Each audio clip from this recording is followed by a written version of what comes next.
মানুষের বালেক হওয়া থেকে নিয়ে শুরু করে মৃত্যু পর্যন্ত একটা বড় গুনাহ ছাড়ে নাই, একটা ছোট গুনাহ ছাড়ে নাই, একটা বড় আমল ছাড়ে নাই, একটা ছোট আমল ছাড়ে নাই। আমরা দেখবো কোটি কোটি টাকা চাঁদাবাজির গুনাহ, আমরা দেখবো শত শত মেয়ে দর্শনের গুনাহ, আমরা দেখবো লক্ষ কোটি কোটি টাকা এতিমের মাল আত্মসাৎ করে খাওয়ার গুনাহ, আমরা দেখবো আমাদের আমল নামে হাজার হাজার কোটি টাকা বিদেশে বাড়ি করার গুনাহ, আমরা দেখবো আমাদের আমল নামায় লক্ষ কোটি কোটি টাকা সরকারি খাওয়ার গুনাহ। হায় আফসোস আল্লাহ, আমি তো জীবনেও এই সমস্ত আমল করি নাই। তুমি তো পারো নাই, ঠিক আছে, তোমার যে চেয়ারম্যান ছিল এতিমের মাল মেরে খাইছে, বুড়ের স্লিপ মেরে খাইছে, কাঠ মেরে খাইছে, যে কাঠ আসছিল গরিবের জন্য তোমার নেতা খাইছে, তোমার চেয়ারম্যানে খাইছে, তুমি তো সমর্থন করছিলা। এই অনুযায়ী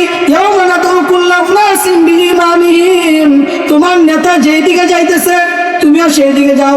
এবার বুঝেন, এই দুনিয়ার সাধারণ আদরের জন্য, সাধারণ 10 টাকা খাওয়ার জন্য, একটা চার জন্য, 500 টাকা নোটের জন্য আমি যদি কুফরি বলা মানুষকে সমর্থন করি, দর্শনকে সমর্থন করি, পাগলকে সমর্থন করি, যে নিজের শরীরটা ঠিক রাখতে পারে না, আবার এমপি প্রার্থী, মন্ত্রী প্রার্থী, নিজের শরীর অঙ্গভঙ্গি এটা ঠিক নেই।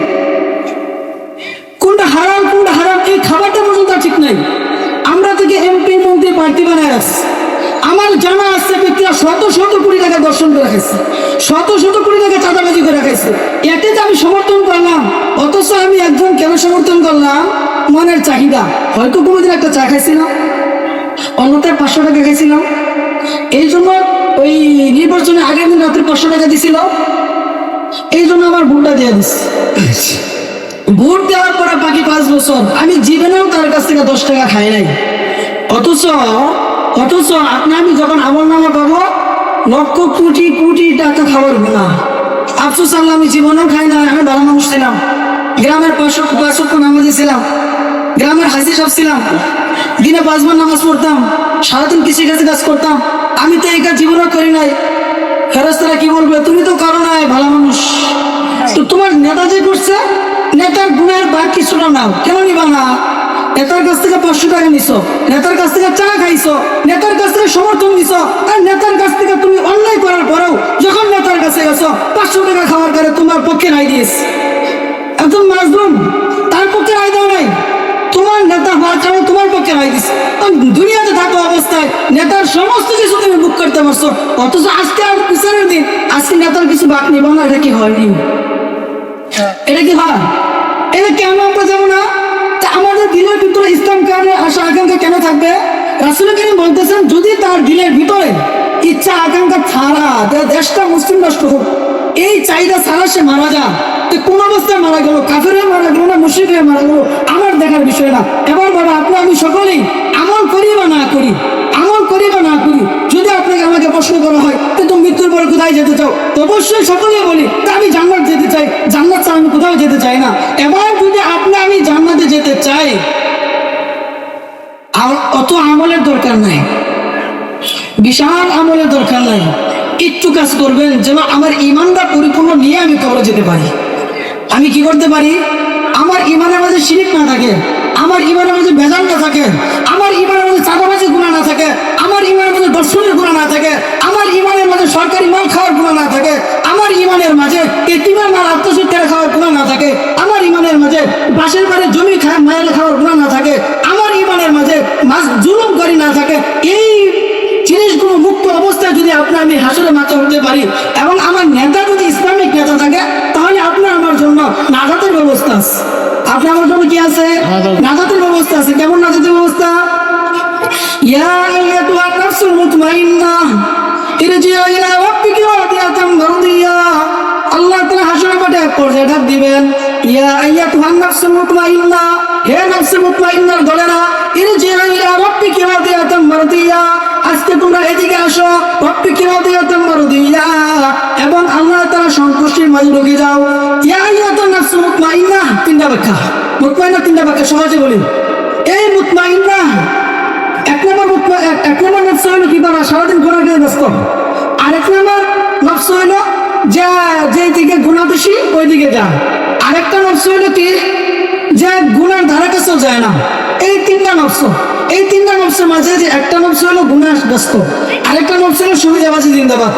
যতদিন আমি ক্ষমতা ছিল আমি এখন বিপদে ক্ষমতা বিমুখ এটা হলো সুবিধাবাদী জিন্দাবাদ। এই নফসের মধ্যে কি এক নম্বর নফস কি আছে, একটা নফস কি আছে? দুই নম্বর নফসের কাজ কি? যেদিকে ক্ষমতা সে সেই দিকে, যেদিকে ক্ষমতা সে কি সেই দিকে। আরে বুঝেন নাকি আমাদের দেশে হাদিস বুঝা সবচেয়ে সহজ, পৃথিবীর কোন রাষ্ট্রে বুঝে আসুক বা না আসুক, আমাদের দেশের মধ্যে হাদিস বুঝা সবচেয়ে সহজ। কেন সহজ? যতদিন ক্ষমতা ছিল ততদিন মই দিলেন, যতদিন হয়তো ক্ষমতা চলে গেছে আমি তোমার দলের। এটা এক নম্বর মুনাফিক। এটা কি এক নম্বর মুনাফিক? মুনাফিক শুরু আল্লাহ তাআলা কি বলেন? ইন্নাল মুনাফিকিনা ফি দারকিল আসফালি মিনান নার। মুনাফিক তো জাহান্নামের সর্বনিচে থাকবে। মুনাফিক কই থাকবে?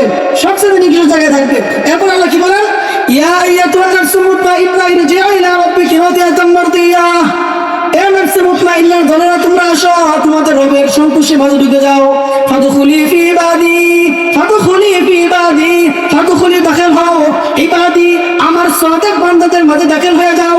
এভাবে আপনি দুনিয়াতে থাকা অবস্থায় যদি সাদেক বান্দাকে নেতা মেনে চলতে পারি, আমি দুনিয়াতে থাকা অবস্থায় যদি সাদেক বান্দাদের সাথে চলতে পারি, উলামায়ে কেরামের সাথে চলতে পারি, রাসূল করিম সাল্লাল্লাহু আলাইহি ওয়াসাল্লামের দেখানো রাস্তা অনুযায়ী যদি চলতে পারি, তাহলে ফাদখুলি ফি ইবাদি, সেদিন আল্লাহ তাআলা ডাকে আমিও ঢুকতে পারবে।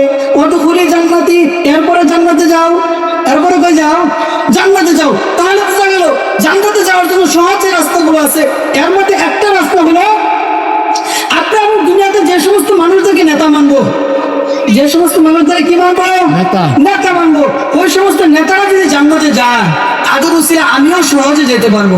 অন্যথায় বাবা দুনিয়াকে ইমাম সাহেবকে নেতা মানলাম নামাজের জন্য, বাহিরে যা নেতা মানলাম মুশরিককে, তাহলে তো তুমি তো বলছো বড় মুনাফিক, তোমাদের বিচার হবে মুনাফিকের জায়গা। এই জন্য আমরা মুসলিম, আমরা সকলেই চাই, আমরা না করলেও জান্নাতে যেতে চাই, করলে তো চাই। কিন্তু জান্নাতে যেতে হলে বাবা আপনার আমার জন্য একটা ফর্মুলা দিয়ে গেলাম যে ঈমান যেন ভেজাল নিয়ে আমি কবর যেতে পারি। নির্ভেজাল ঈমান নিয়ে যদি আমি কবর যেতে পারি, আপনার আমার জন্য জান্নাত আছে। অন্যথায় আমার ঈমানাবাজি, কুফরি, শিরকি, চাঁদাবাজি, দর্শন ইত্যাদি, বাড়ি পোড়া, গাড়ি পোড়া ইত্যাদি, এই সমস্ত গুনাহ নিয়ে যদি আমি কবরে যাই তাহলে আমার হিসাব দিতে দিতে দিতে দিতে জীবন শেষ। জান্নাতে গ্রামও সহজে পাইতেছে। আর জান্নাতের দিনগুলো কেমন এক কথায় বোঝান? দুনিয়ার 1000 দিন, দুনিয়ার 1000 বছর, জান্নাতের একদিন। দুনিয়ার 1000 বছর, জান্নাতের একদিন। আল্লাহ তাআলা আমাদের সকলকে পরিপূর্ণ ঈমানদার হওয়ার তৌফিক দান করুক, আমিন। যে কথাগুলো বললাম বলনেওয়ালা শুননেওয়ালা সকলকে আমল করার তৌফিক দান করুক, আমিন। ওয়া আখিরু দাওয়ানা আলহামদুলিল্লাহি রাব্বিল আলামিন।